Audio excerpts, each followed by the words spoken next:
My name is Sharon Constançon. For those of you who do not know me, I am the CEO of Genius Methods and Genius Boards. And today we are here under the banner of Genius Methods as part of our training program of roundtables on the conversations of single topic governance items of interest to all of us, so that we hopefully are adding CPD to our future, but also getting some small nuggets of information and value in bite-sized pieces on a regular basis. So today we're going to be talking about IQ, EQ, and other important quotients. Now we're familiar with IQ. We all have grown up with IQ. We now know what it is. And where we're going to is to pick up the others that are now new to us. The quotients that we're familiar with are those of IQ and EQ. We're going to talk about them in a bit of detail, and then we're going to add three more leadership quotients that were framed by Kakabatsi with the Henley Business School. A good 7 years ago or so, he talked about those.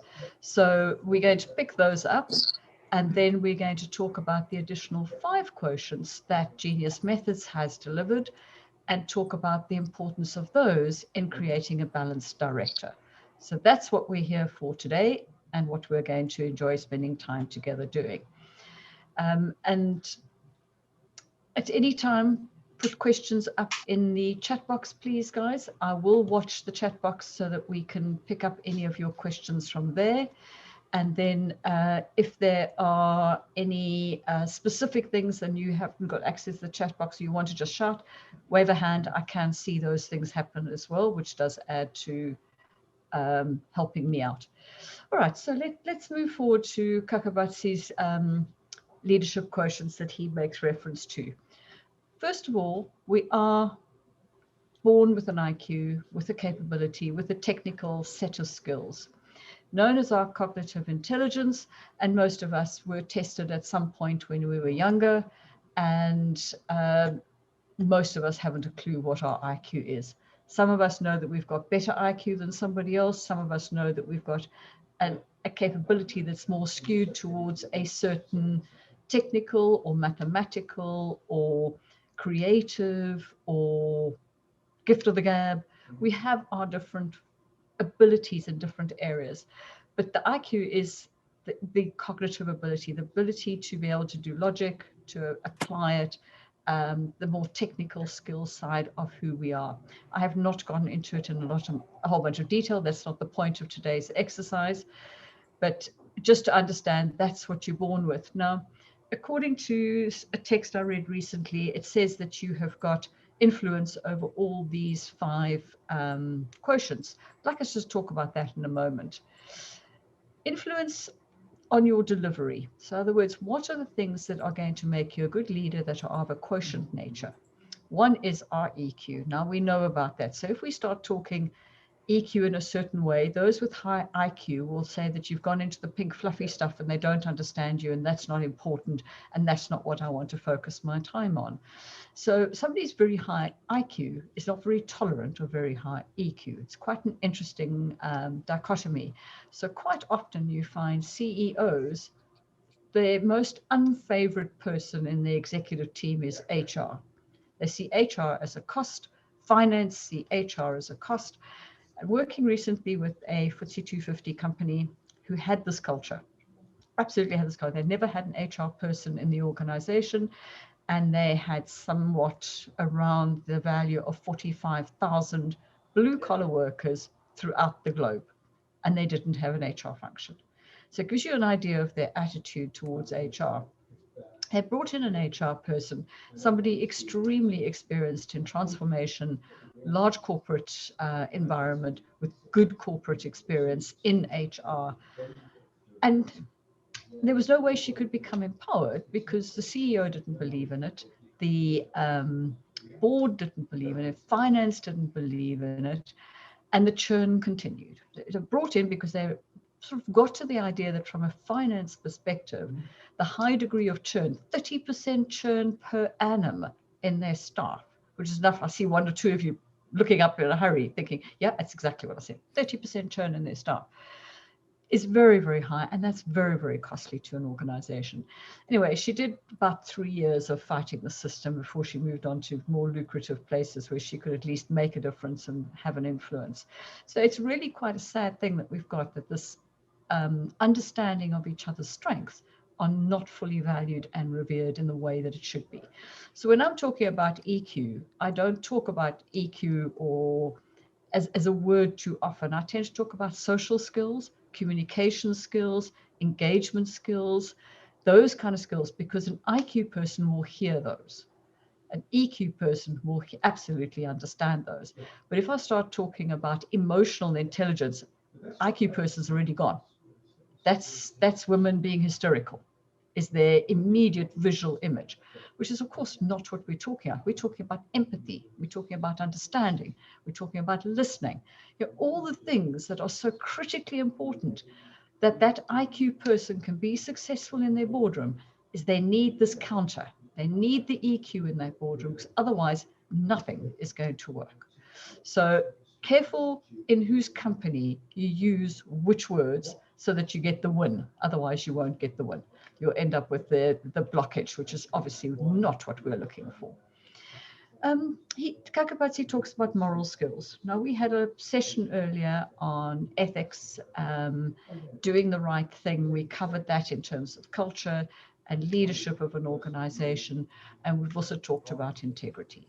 Now, if you ask many companies what their values are, what are the values of this organization, very strongly you will get the word empathy being included.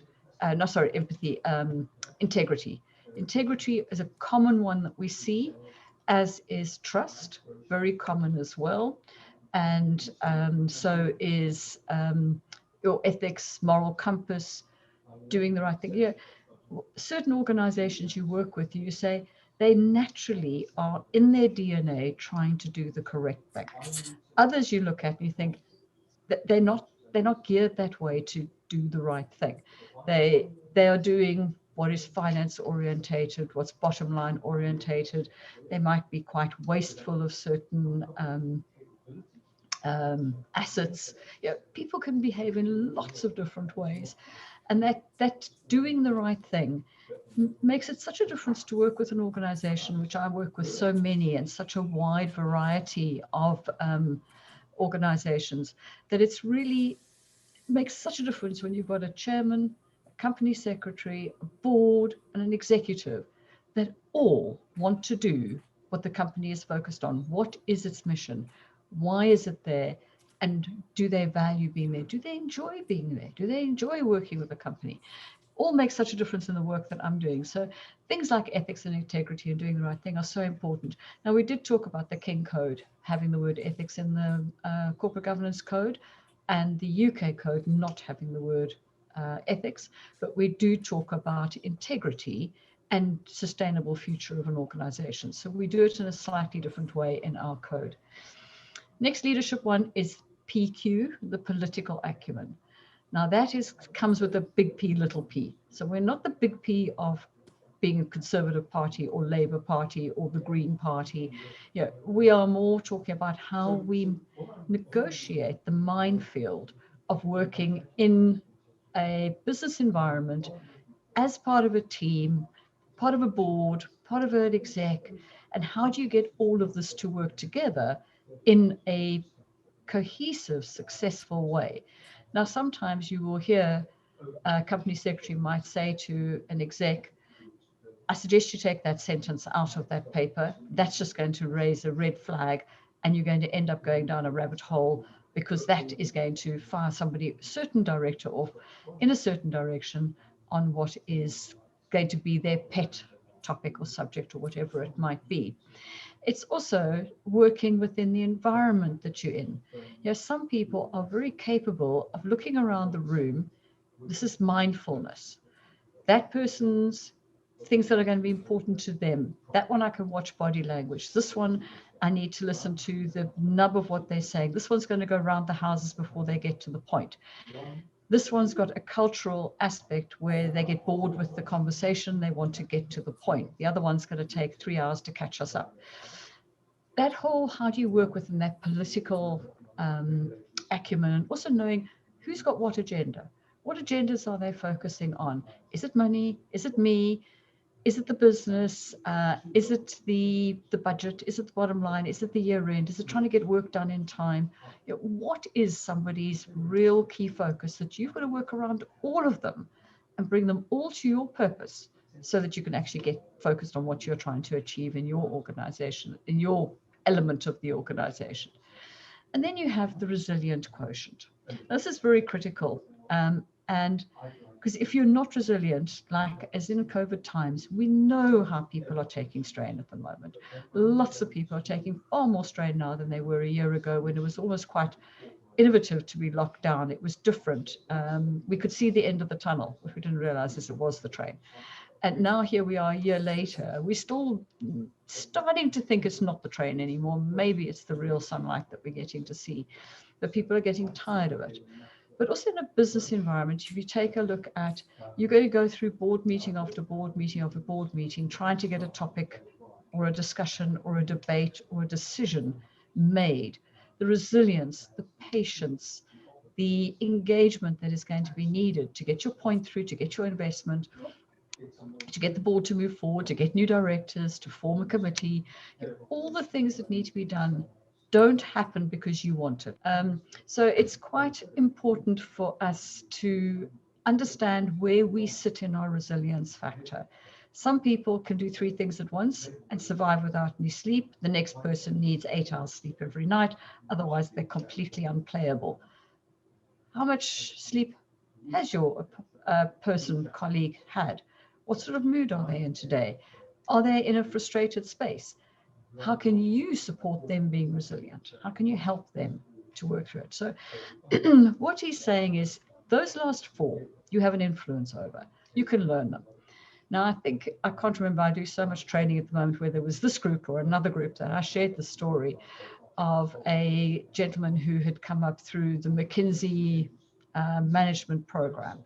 Very, very clever, high on IQ, and had been accelerated through the system at great speed, and had come out quite young into a managerial role within McKinsey, and then ultimately chose to jump ship, go the dark side, and got first a finance director role and then a CEO role with a global organization. Very fast tracked. He was now probably early 40s, and was sort of almost getting to the stage of saying, I've moved all around the world, now looking at starting to consider retirement, change of career. But the part I found fascinating about this guy is he'd been taught EQ. So he rolled EQ out in a process fashion. He didn't genuinely care. He didn't genuinely want to ask you the question. He just knew he had to have this repertoire of doing certain things to engage with people. Person wasn't there, brain wasn't there, not engaged, but appeared to. So to many, they were also impressed. I looked and I thought, you're not yourself. You're some other being. You're like a brain in EQ, one of these little robots.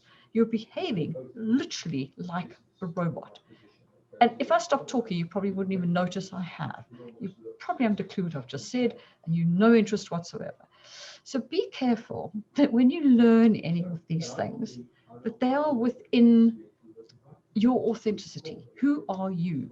Is it still you? Don't be something you're not, because it honestly comes across really badly, and you won't maintain it under stress. And that's the important part. So if you get under stress, all your best intentions go immediately out the window, and you end up with a complete failure of everything you've learned, and you revert to type.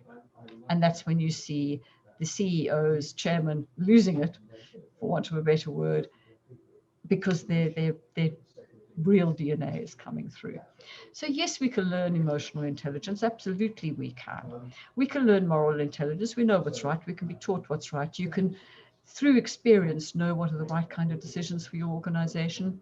Political, we can learn to navigate the serpents and the snakes and all the things that are in our way of achieving what we want to achieve. And resilience, you've got to work out where you fit in your body here. And that is mental, it's physical, it's emotional, and it's, you know, can I do lots of things? Can I do difficult things? Can I, you know, what are the things I can do? What am I able to be resilient to? So great what Kakapasi's put together. This is what's going to make good leaders. And I absolutely agree with every aspect of it. And I encourage us all to work hard on working through these engagements. So you can develop and nurture them. We've been through that section of it now. Now what I'd like to look at is the genius complements to the quotients. And these are things that I've picked up watching individuals, seeing how they work together, and said, what I've just read is not enough. There's something missing. What else is missing in these teams that I work with, these boards of directors who come together infrequently? I did some example with our class where we worked out how many days board members spend together depending on how many meetings they go for. If it's quarterly meetings with a couple of committees, actually adds up to 3 days a year. If they go to 8 meetings a year and they're on some committees, you're lucky if you can count the hours up to 11 days a year. And you're meant to know each other, and you're meant to understand one another, and you're meant to know how they're going to react. You really do have to work much harder at integrating with your fellow board directors to get to understand them outside of these 3 to 11 days that are the most common meeting times or times together, which is why we always come up with the thing of having time, working social time together. So COVID's killed that. So we're all struggling at the moment, and I'm watching people starting to break down their communication. Everyone's going flat. We're as flat as the screen at the moment. We're not engaged. We're not happy, sad. We're just neutral. Everyone's going into neutral emotion, which is, for me, very high risk for an organization to try and manage. So the first one we look at is cultural quotient. The cultural quotient is the ability to adapt to the diversities in the room, the different people, the different personalities, the different cultures, different ethnicities, different language, different behavior. You know when you're dealing with a Dutch person, you know when you're dealing with a German, you know when you're dealing with a Japanese, even if you don't look at them or listen to them. The way they behave is going to be, in general terms, within certain norms. So your cultural quotient is getting where people fit and how you fit in with them to get the most out of them. That's what your CQ is. So if you look at CQ and EQ, have a correlation. So they have some fit together. Appetite quotient. And this I put in as, whoops, jumped.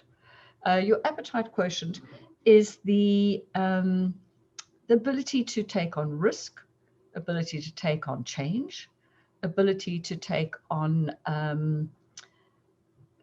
new information, types of information, add people to your team, you know, bring on new staff, think strategically. You know, what is your appetite for everything you need to do as a director? And that includes all the regulatory appetite for risk appetite, all those other things as well as where we get this from. So having your mind open to change, risk, innovation, growth, people, all those things that we've just talked about. Digital quotient, we have to accept we need an aspect of digital quotient. Otherwise, we are going to get left behind as individuals. And you don't have to be an expert in all of them, but you do need to make technology work, and we need to keep up with the current technology because it is constantly changing around us.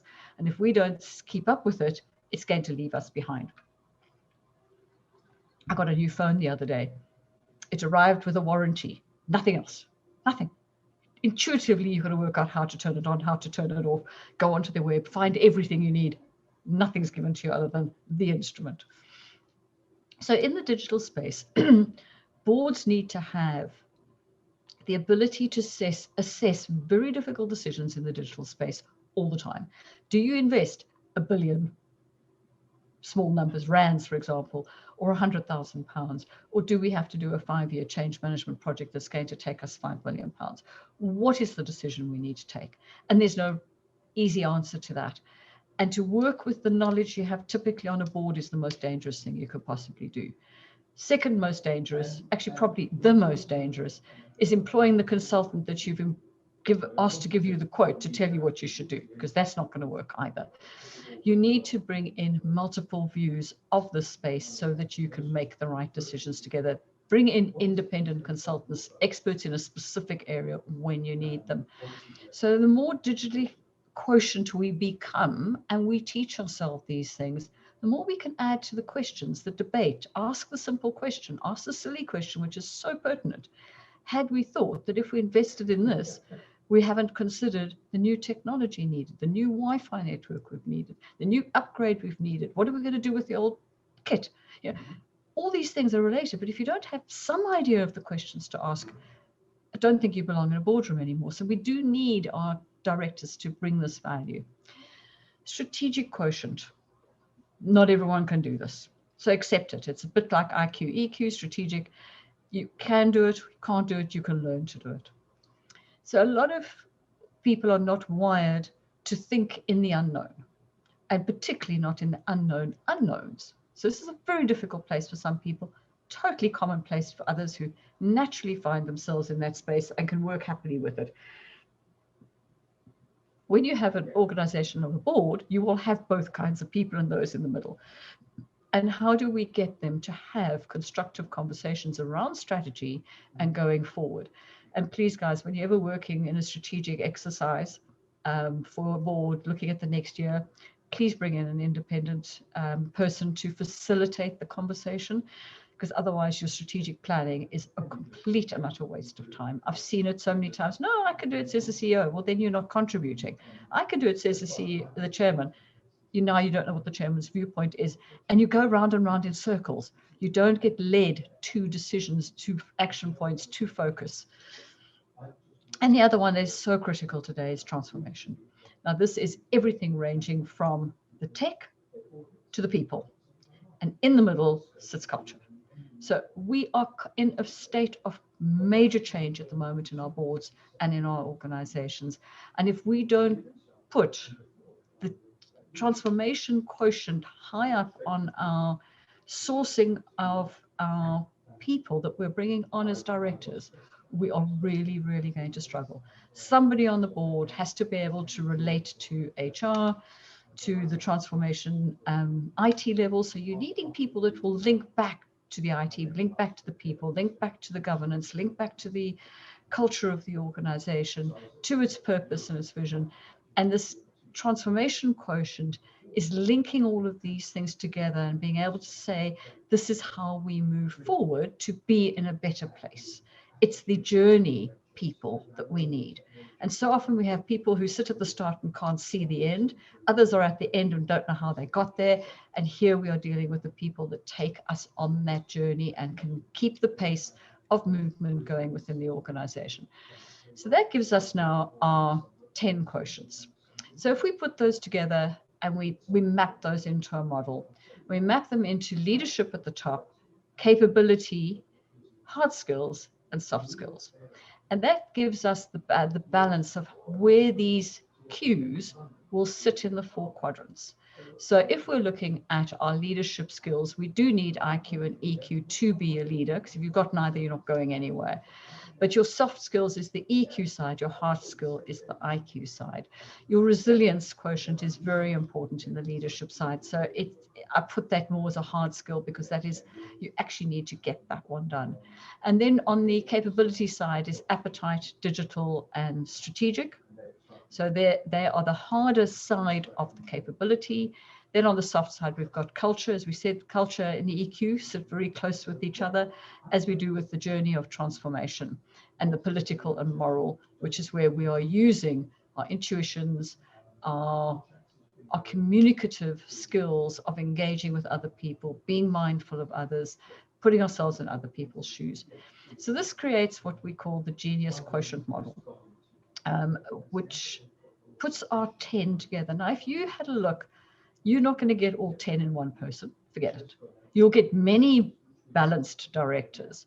But actually what we're looking for is the sum of all these made up of a number of people, that the board has all these quadrants fully occupied. If you have all 10 areas in the 4 quadrants well looked after, we are going to then be in a very strong place as a board to have quality discussion, set strategy, make decisions, and be transitioning towards the goals of the organization that we're working on. If we don't have a good mix of these, things are going to start to break down. So this is what we are looking to focus on. So how do we improve our quotients? Wonderful to talk about them. So we've been sitting here saying they're all great. How much of which have I got? I haven't a clue. You can go and get IQ tests, so you know where your IQ sits. You can go and get EQ tests. And if anyone's interested, there's a really good test called EQ-I, EQI. Does a fantastic EQ test.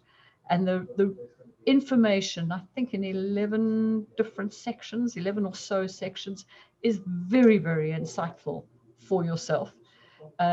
If people are interested, I'm quite keen on doing a block job with someone. We put them all together and do a block one, and we actually pretend we're a board. So if we get 6 or 8 of us who are interested in doing an EQI test, we could do it as a team, reduces the cost to all of us, and we could actually have some fun as a workshop. And we're all in safe environments, because it's not the boss and it's not the colleague and it's not your husband or your wife or your kid that's going to hear all these things. So it could be quite a nice, sorry about that, could be a nice environment to share, trying to learn about ourselves in this environment. So if anyone's interested, please drop me a note afterwards or in the chat line. We'll see if we can pick them all up in time.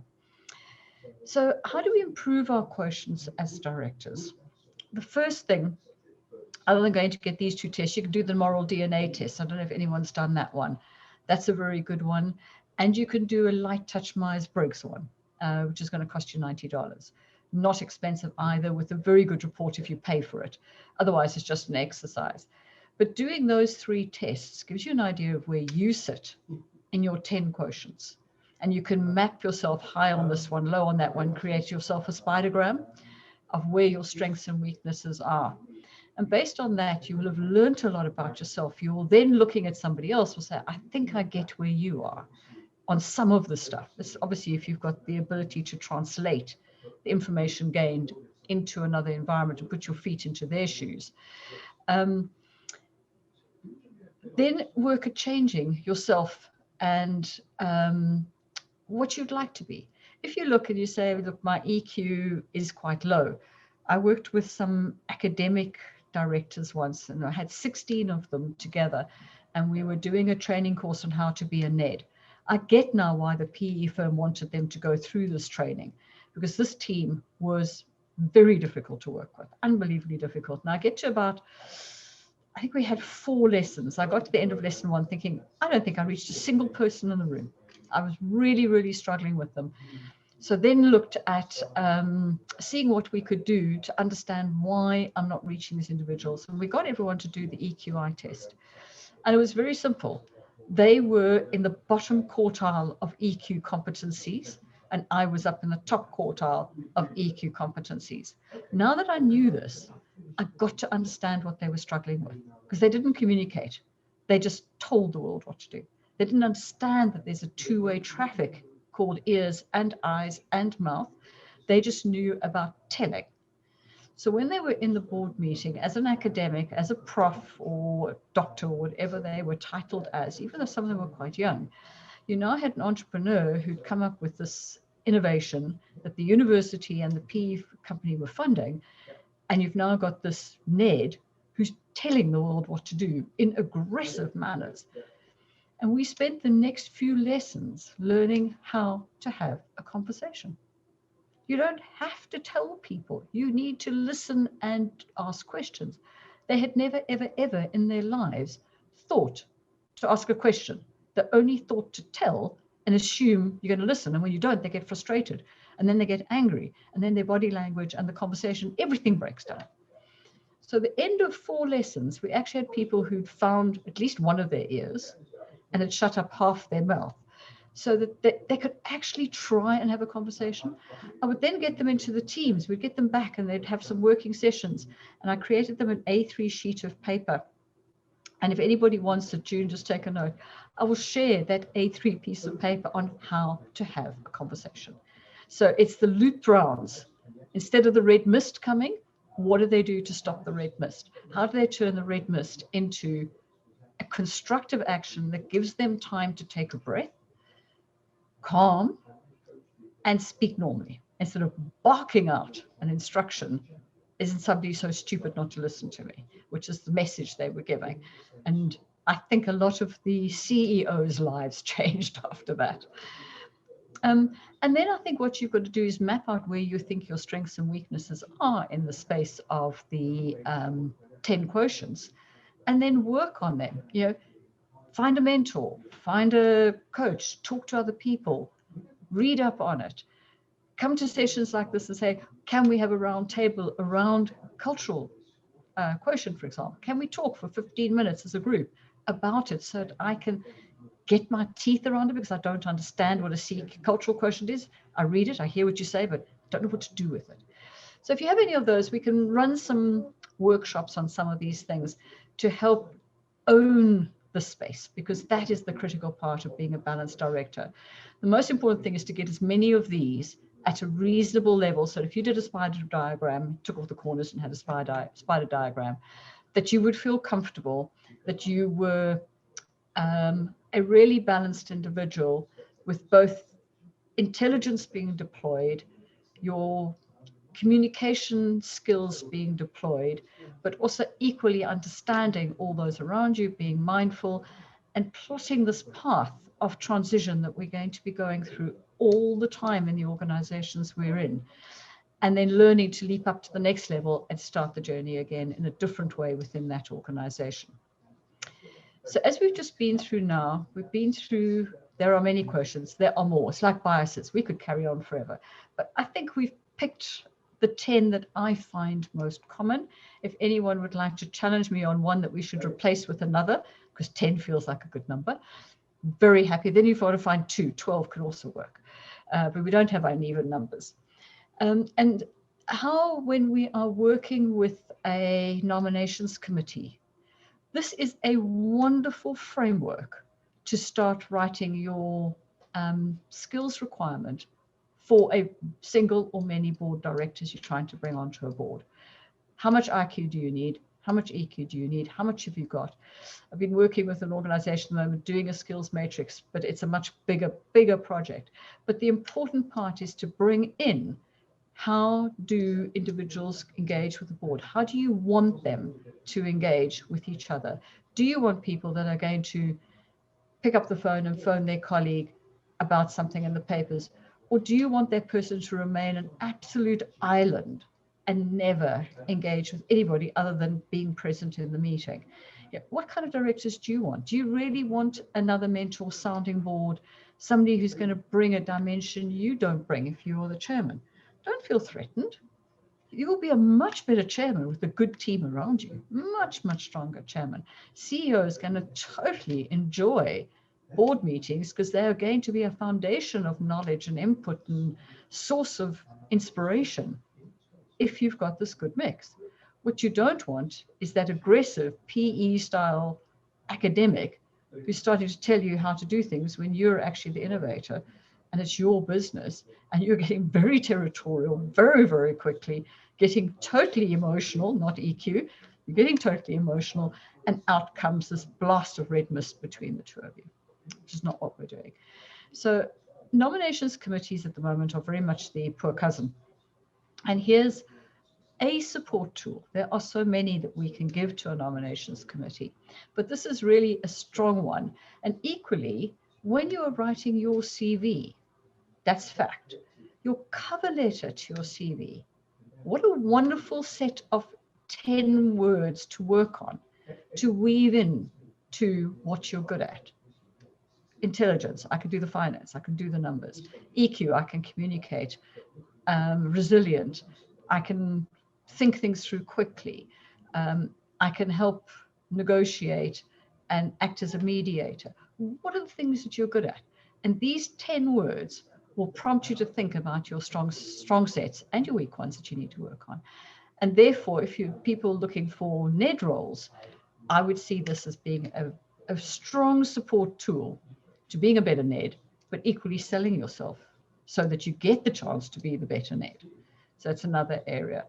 And as a chairman, I challenge everyone who's a chairman or a CEO to plot their board and see how they look along this line, or a board that you might know of. This is what we do with the students in the boardroom dynamics, is pick a board and plot where people fit on the scale, and see whether you've got a good mix in the environment.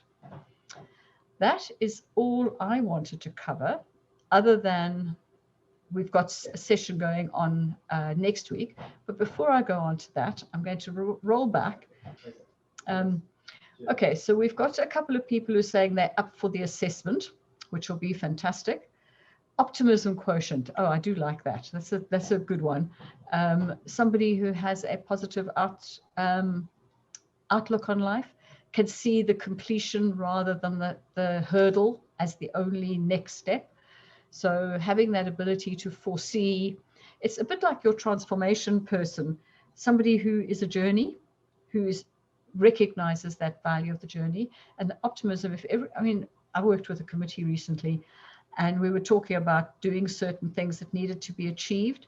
And the stock answer was, when COVID's over, when COVID's over, when COVID's over. I said, yeah, you might be not around, you might be old. Anything could be possible before COVID is over. No, own the current space. So I totally get that one. The one thing you've got to be cautious with a quotient called optimism is to what extent does the bias start to kick in. So balancing our last 3 lessons against the optimism quotient, I would be put some very strong tripwires into optimism quotient, because some people can do anything and everything and say yes to anything and everything, and I'll put my hand up before anyone looks and says, call the pot, call the kettle black, or kettle, call the pot black. I fit into that quotient, that aspect of being able to do anything and see everything. So we've got a couple of people who are interested in the conversation, so we will share that with everybody. Let's see if there's any others. Yeah, we've got a couple of people so we'll send out the invitation to a working group. That will be good. That will be interesting on doing the EQI test as a group and forming our little board and seeing how competent we are and how balanced we are. The comment by Martin is bringing in an external facilitator when you are doing some blue skies thinking. What you need to do is to bring in somebody who's an experienced facilitator. They're not interested in your idea. All they're interested in is process, getting you through the process. Be very careful, therefore, who you bring in as to whether they're likely to be a competitor or go and sell your ideas. I mean, it's always a risk whenever you share them. But what you're looking for is somebody who can get out of the mouse their nuggets of value and information that won't get brought out until you draw them out of that individual. Shut up the loudmouth, who then must only get their equal say in the conversation. Allow the executives to counter the CEO with ideas. Now, you can't do that if it's led internally. You have to be able to give that really balanced, fair space and airtime, and exercises where the facilitator will take you through short, small exercises, which teases out some of the information in a non-threatening way. So there's lots of ways in which they can do it. So hopefully they're not out to steal your ideas. Thank you very much for that, Sharon. That's terrific. Pleasure, Martin.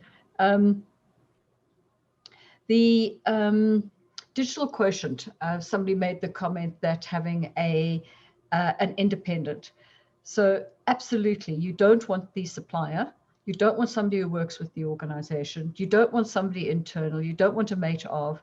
You want literally to say, who is the specialist at my affordable level in the niche little piece of information I want? So I might have 3 different people that I pay £1,000 to each who tell me the bit I need. As a board, you can now pull that all together using your transformational intelligence, your IQ intelligence, your internal people. You can now socialize that added expertise. don't expect one person who's got the word IT knowledge to have your answers. They're not. But you want to brainstorm with them, because that's where you're going to learn and apply it to your environment. Unconscious bias of cultural quotient. The whole point of our cultural quotient is to be recognizing the biases in the first place. The whole point of having a cultural quotient is so that ethnicity, gender, race are not naturally mapped into the circumstance. We are immediately so mindful of the visible and non-visible biases, differences, diversities, and things like that we need to deal with. So having cultural quotient will balance the risk of the biases kicking in a nominations committee's behavior, or in a board making a assessment decision, is to have that cultural quotient. But thanks, Grace, for bringing that one up as well.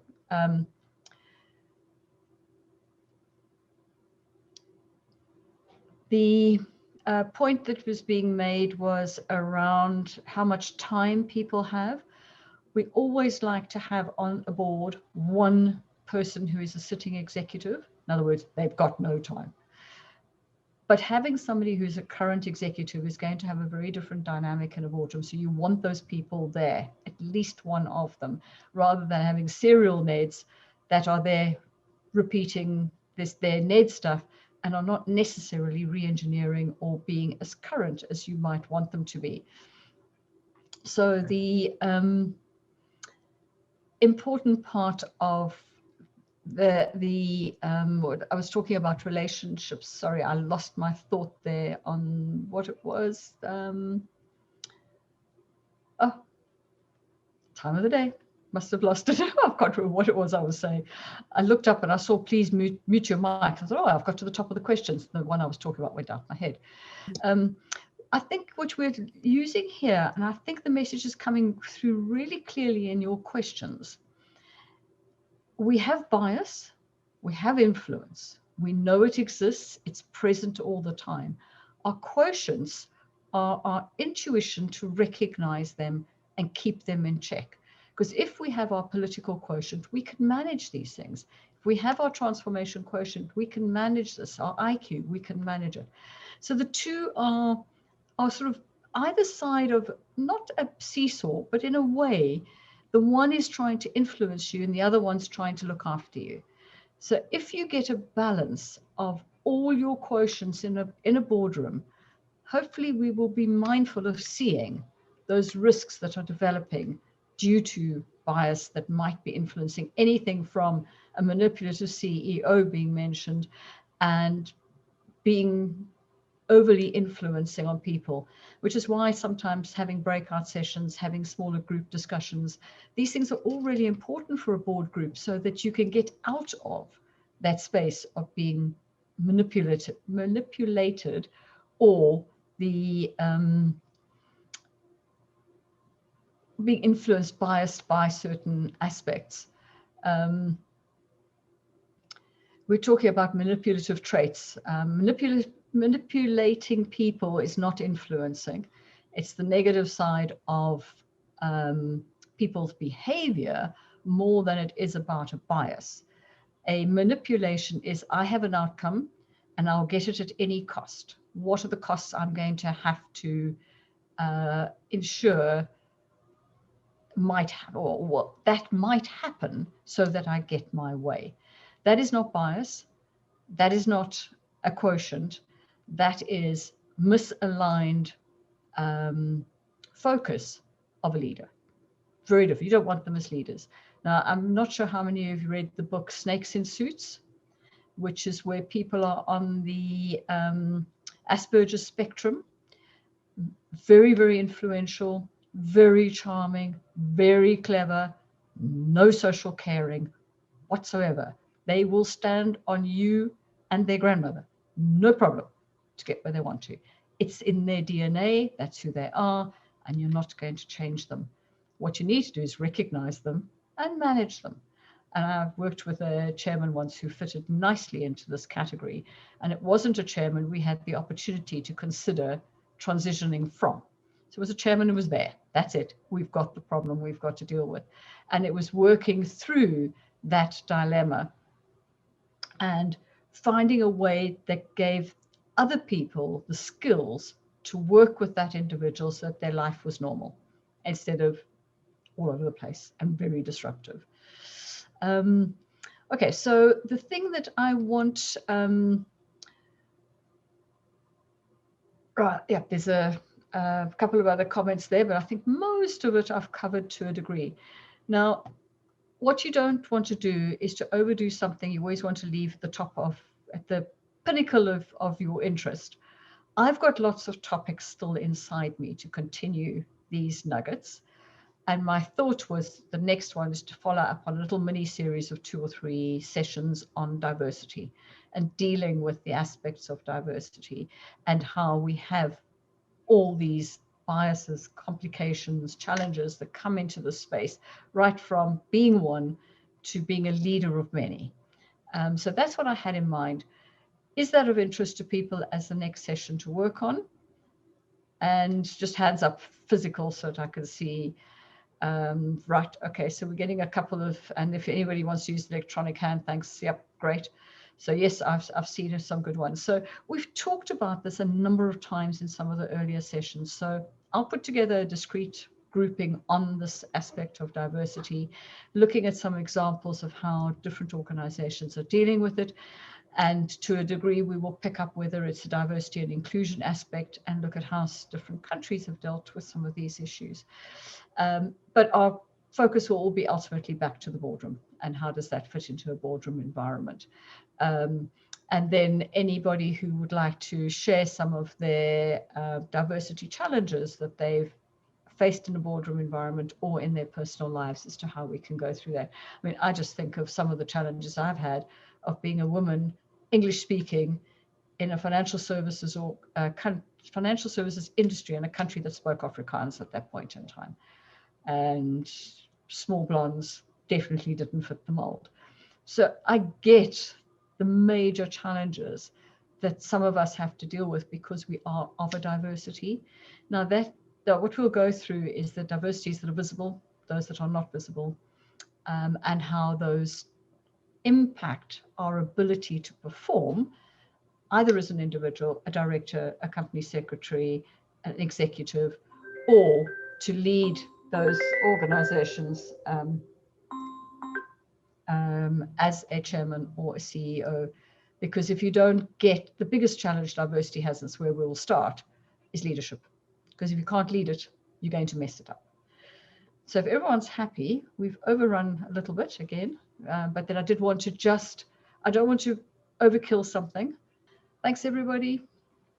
Wonderful audience as always. I really appreciate it. And thanks for making my Monday very special.